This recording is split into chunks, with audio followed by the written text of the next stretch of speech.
कर्पूरगौरम करुणावतारम संसारसारम भुजगेंद्रहारम सदा वसंतम हृदयारविंदे भवम भवानी शैतम नमामि।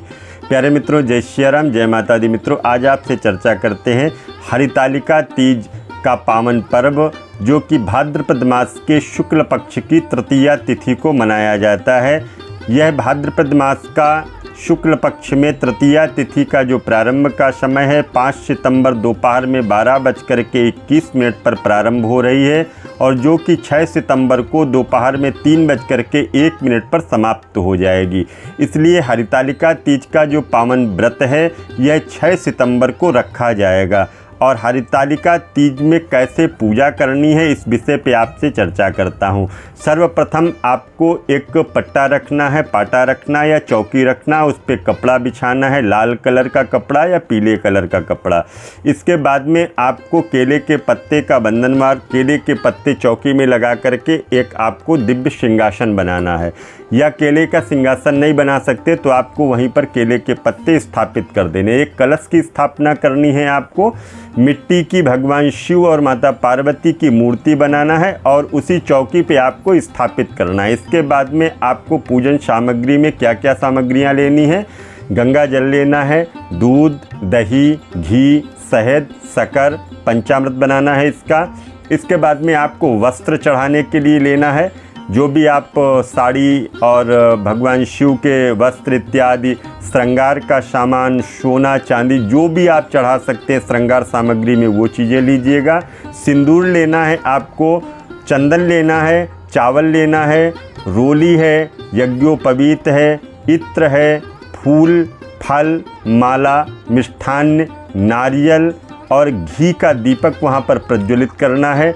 और जो भी भोज्य पदार्थ जहाँ जैसी नियम हो उसके अनुसार भोज्य पदार्थ बनते हैं वो भी आप बना लीजिएगा और सारी सामग्री एकत्र करनी है।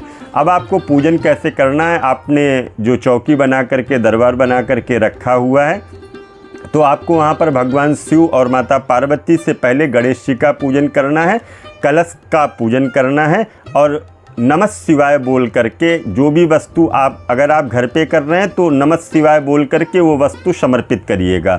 जो भी वस्तु चढ़ाना है नमः शिवाय बोलिएगा और वो वस्तु चढ़ा दीजिएगा। अब आपको सबसे पहले करना क्या है, सबसे पहले आपको बैठना है और अपने हाथ में थोड़ा सा जल लेकर के अपने ऊपर जल का छींटा देना है।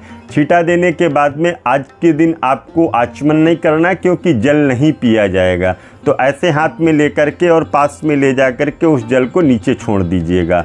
और इसके बाद में आपको हाथ में संकल्प लेना है। संकल्प में यही बोलना है कि आज हरितालिका तीज के पावन पर्व पर मैं भाद्रपद मास के शुक्ल पक्ष की तृतीया तिथि को, मेरा नाम ये है, मेरा गोत्र ये है और मैं भगवान भूत भावन शंकर का, माता पार्वती का हरितालिका तीज का पूजन करने जा रही हूँ। प्रभु हमारे पूजन को आप स्वीकार करिए। ये आप घर पे कर रहे हैं तो मैं विधि आपको बता रहा हूँ। इसके बाद में करना क्या है, हाथ में फूल लेकर के भगवान भोलेनाथ का ध्यान करना है।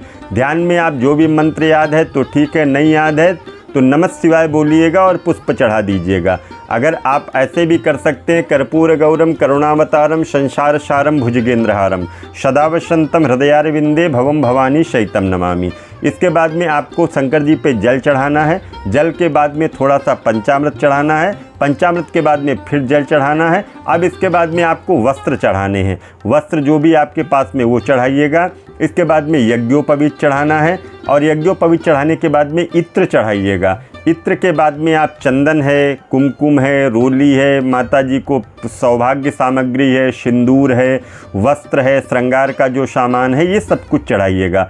इसके बाद में आपको बिल्वपत्र चढ़ाना है, गणेश जी के लिए दूर्वा घास चढ़ानी है और माता जी को सुंदर से लाल पुष्प समर्पित करिएगा। भगवान को पुष्पमाला चढ़ाइएगा, धूप दीप दिखाइएगा और धूप दीप दिखाने के बाद में आप नैवेद्य जो भी भोज्य सामग्री है, जो भी मिठाई है, प्रसाद है, वो आप समर्पित करिएगा। इसके बाद में फल इत्यादि चढ़ाइएगा, पान सुपारी लौंग इलायची चढ़ाइएगा और पुनः दक्षिणा चढ़ा करके हाथ में फूल लेकर के प्रार्थना करिएगा। इसके बाद में अगर आपको कथा सुननी है तो आप कथा को श्रवण करिए, वरना आरती करिएगा। आज के दिन रात्रि में आपको सोना नहीं है, संपूर्ण रात्रि आपको जागना है। प्रातःकाल किसी जैसे ही 4 बजे, 3:30 बजे, 4 बजे के आसपास आपको उठना है और जो भी नदी तालाब पास में हो वहाँ पर जा कर के आपको शिव जी की जो प्रतिमा है वहाँ से वो हटानी है। आपको स्नान इत्यादि करके ही ये सारे कार्य करने हैं और विसर्जन करना है। विसर्जन करने के बाद पुनः आकर के आप व्रत को खोलिएगा।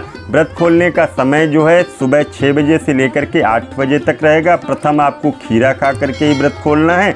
इसके बाद में आपके यहाँ पर जिस तरह से व्रत खोला जाता है उस क्रिया को आप कर सकते हैं। तो मैंने सूक्ष्म रूप में आपको पूजन की विधि भी बताई है और किस समय किस दिन हरतालिका तीज का व्रत है ये भी बताया है। अगर आप चाहते हैं किसी भी तरह का कोई पूजन पाठ यज्ञ अनुष्ठान तो आप हमसे संपर्क कर सकते हैं।